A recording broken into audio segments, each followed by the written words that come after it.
நம பார்வதீபதை ஹர மகாதேவா.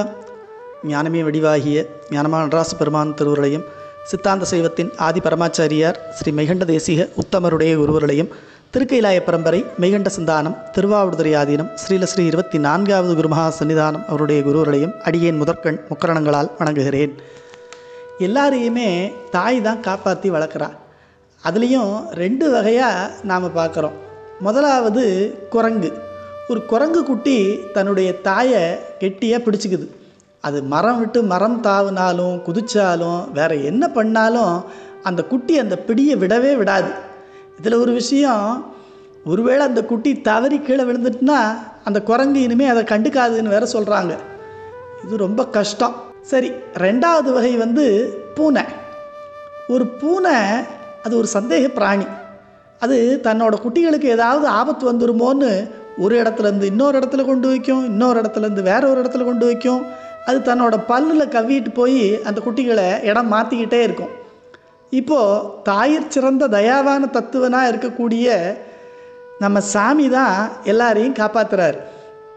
நாம் குரங்கு குட்டி தன் தாயை போய் பிடிச்ச மாதிரி நாம் போய் அவரை பிடிக்கிறதா, இல்லை பூனை தன்னோட குட்டியை கவ்விட்டு போய் பத்திரப்படுத்தின மாதிரி இறைவா நீ தான் என்னை காப்பாற்றணும்னு அவர்கிட்ட வேண்டிக்கிறதான்னா 2வது வகை தான் சரியாக வரும். ஏன்னா இந்த உலகத்தில் ஒவ்வொரு நாளும் ஒவ்வொரு நிமிஷமுமே நமக்கு ஏதாவது ஒரு பிரச்சனை இருந்துக்கிட்டே தான் இருக்குது.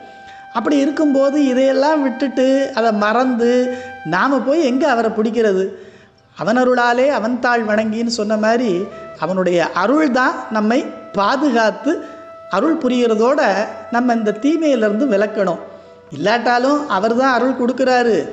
நான் உன்னை வணங்குறேன், நீ எனக்கு அருள் கொடு அப்படிங்கிற எண்ணத்தை கைவிட்டு தன்முனைப்பு இல்லாமல் இறைவா என்னால் எதுவுமே முடியாது, நீ தான் என்னை காப்பாற்றணும் அப்படிங்கிற நினைப்போட வணங்கணும். அப்படிங்கிறத பட்டணத்து பிள்ளையார் மந்திக்குருளையை ஒத்தேனில்லை நாயேன் வழக்கறிந்தும் சிந்திக்கும் சிந்தையை யான் என் செய்வேன் என்னை தீது அகற்றி புந்திப்பறிவிற் குருளையை ஏந்திய பூசையைப் போல் எந்தைக்குரியவன் கான் அத்தனே கைலாயத்தனே அப்படின்னு அருள் செய்கிறார். அதாவது குரங்கு குட்டி மாதிரி ஒன்றை பிடிக்கிறதுக்கு என்னால் முடியாது.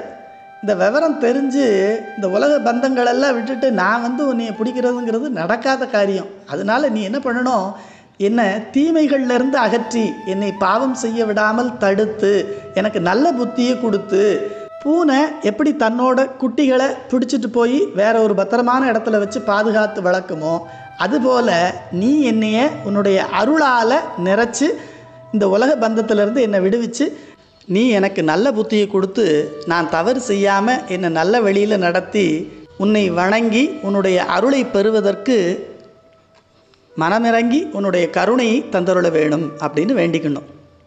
இதில் பூனையை ஓமையாக சொன்னதுக்கு இன்னொரு முக்கியமான காரணம் இருக்கும். பூனை எலியை பிடிக்கும்போது எப்படி பிடிக்கும் பார்த்துருக்கீங்களா? அதே பூனை தன்னுடைய குட்டியை பிடிக்கும்போது எப்படி பிடிக்கும்?